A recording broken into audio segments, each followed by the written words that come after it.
Ecco la situazione meteorologica: permangono condizioni di stabilità con qualche temporale pomeridiano sui rilievi e temperature molto alte sul comparto dell'Europa centro-occidentale. Per questo motivo la settimana sarà particolarmente calda su tutto il nord-ovest italiano.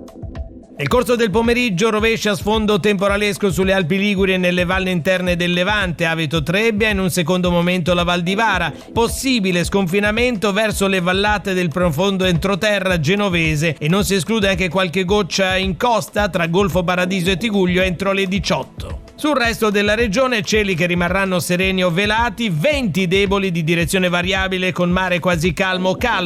Temperature massime stazionarie sul settore centrale, in aumento sullo Spezzino e versanti marittimi di ponente e sulla riviera entro i 34 gradi, punte localmente superiori nei fondovalle interni.